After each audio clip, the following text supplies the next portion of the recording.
Assalaamu alaikum warahmatullaahi wabarakaatuh. Jirra jirtu nagaa fayyaa.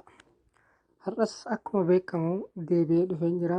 Hanga dhuma viidiyoo tanaatti akkana waliin turtan kabajaaf jaalalaan isin gaafannaa. Har'a wanti nuyi ilaallu mata dureen keenya maali? Waatsaappii, iimoo, meseenjeraa fi wantoota meseejiin jawwaala keetitti dhufe yookaan footoo haa ta'u, viidiyoo haa ta'u, rikoordii haa ta'u, fakkeenyaaf wantoota namoonni siif erga erganii immoo nadaamanii yookaan immoo akka tasaa ta'e osoo ati hin argin haqanii akka si biraa hin banne godhachuudhaaf jechuudha. Mata dureen keenya kana hanga dhuma viidiyoo kanaatti nama hordofaadha. Barnaamija kana isin barbaachisa jechuudha. Barnaamijicha eessaa arganna kan jedhuuf immoo liinkii isaa description boxii jala isiniif kaa'a. Viidiyoo tan akkuma dhaggeeffattaniin liinkii aappii as tuqaa buufadhaa bakka jedhu yuutuuba kiyya jalatti achitti argachuu dandeessan jechuudha. Akkasumas yuutuub saabskraayib godhuudhaan mallattoo oliirra kaachuudhaan kabajaaf jaalalaan isin gaafannaa. Amma gara barnoota keenyaatti haa deebinuuti jechuudha. Amma fakkeenyaaf waatsaappii kanarraa gara kanaa yoon ergee isin agarsiisu jechuudha.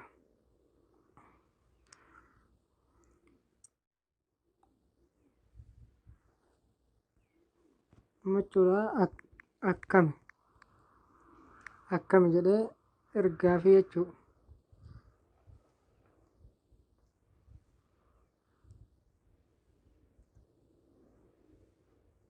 Kunoo akkuma beekamu ergeefiitiin jira jechuudha.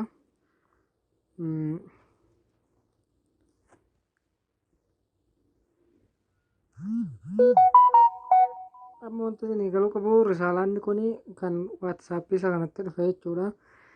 Kana keessa ergeefiitiin jira jechuudha. Amma seenee dileetii godhee isin agarsiisu jechuudha. Akkasitti irratti kilik gootuu qabdanii haquudhaaf dileet jettanii jechuudha. Dileet tuqxanii kanarratti hin dhoottan. Dileet foormii jechuun na biruma si biraa qofa haquudha kuni. Kun immoo dileet for everyone jechuun immoo inuma haquudha jechuudha. Akka hin deemne irratti kilik gootu jechuudha. Asii haqeetiin jira.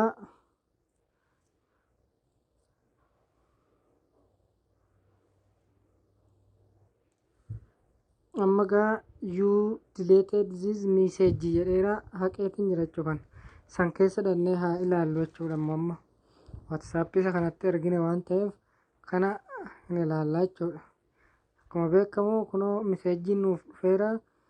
Delete this message was deleted. Akkamittiin argadhaa akkamittiin dubbisaa ka jedhuuf immoo yaaddeen jechuun amma ilaaluudhaaf deemna. Haala kanaan dura taakiida godhuudhaaf yookaan immoo akkamitti akkas ta'e yoo jechuuf ta'e amma hin laallaachu walumaan agarreerra. Erga agarree booda deebinee barnaamija buufanne keessa barnaamijicha liinkii viidiyoo tana jalaan isiniif kaa'a achumaa buufachuu dandeessan jechuudha. Irratti tuqxu jechuudha. Erga haala kanaan isiniif bahee accept bakka jiru kanatti tuqxu jechuudha. Next tuttuu next. Ammallee wanti isin hubachuu qabdan meseejii kana jechuudha. Meseejii fakkeenyaaf kan waatsaappiidha yoo akka hin haqamne barbaadde meseejii raayitii irra gootu kan meseenjerii akkasuma amma kan waatsaappii ilaalla waan ta'eef raayitii irratti godhee isin jira. Isin hundatti yoo godhattan akkuma san meseejoonni moobaayila keessan guutumaa guutuutti namni isiniif erge akka hin haqamne yoo barbaaddan hanga kanatti gadi deemtanii wantoota meseejiin isinii dhufuu danda'u hunda irratti raayitii godhachuu dandeessu. Amma waatsaappii ilaalla. Viidiyoo kana isinitti hin dheeressu. Sheer laayik waliif godhuudhaaf waliif daddabarsaa isiniin jenna. Amma kanarratti raayitii erga gootanii kan barbaaddan irratti erga raayitii gootanii mallattoo achi deemtanii tuqxu jechuudha. Akkanumatti ammas ishumatti deebituu hin tuqxanii jechuudha hanga ishiin dhumtu tuqaan kuni. Amma asirratti immoo eneebilii gootu jechuudha. Eneebili gootanii jechuudha asirratti. hin tuqxuu halloo jettuun eeyyama kennituuf jechuudha. Amma hin tuqxanii kanas irratti tuqaaftanii haala kanaaf nu dhufeera jechuudha. Kuni wantoota namoonni nuuf barreessan akkas keessa taa'uu fi kan waatsaappii qofa ilaaluu irra amma wanti sun hubachuu qabdan kan imoo kan misenjera asumaan laallachuu dandeessan raayitiitti gootaniiti. Kun immoo kan suurota adda addaa isiniif ergamedha. Kun immoo wantoota akka dokumentii adda addaati kana keessa ilaallachuu dandeessu jechuudha. Amma fakkeenyaaf fudhannee haa ilaalluuti waatsaappii keenya keessa. Waatsaappii keenya keessa dhannee karaa namichuma gisee saniif amma hin arginaa jechuudha. Hin arginaa seerchi goone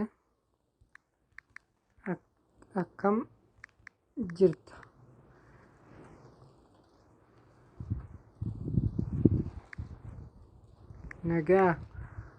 Nagayaa jennee erginaa jechuudha.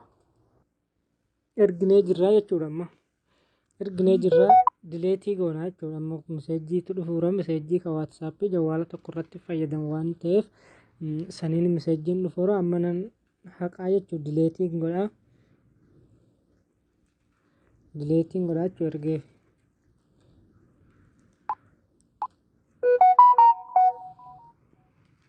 Amma erga asii miseejjii kana haqeef booda fakkeenyaaf kanaanin ergeef waan hin taheef kana kiliik irratti godhaa asii haqeen jira jechuudha nuuf biraayee. Amma immoo waatsaappii san bira deemnee haa ilaalluuti jechuudha. Akkuma beekamu kana keessa yennaa asiinis miseejjii lama dhufeera. Kuuka gizeetii kuuka ammaati akkam jirta fayyaa nagaa isa jedhu kana kuni this message was deleted. This message was deleted. Hunduu lammanuu jechuudha. Amma eessaa akka miseejjii kana argattu yoo barbaadde barnaamija kan keessa deemtaa jechuudha buufattisan keessa. As akkana dhattee asirratti nuuf dhufeeraa jechuudha. Akkam jirta niiw miseejjii jedha kunoo niiw miseejjiin lammaa dhufeera. Nagaa akkam jirta jedhee asitti nuuf dhufaa jechuudha. Haaluma kanaan itti fayyadamaa waliif daddabarsaa sheer laayik godhaadhaa. Nagaatti.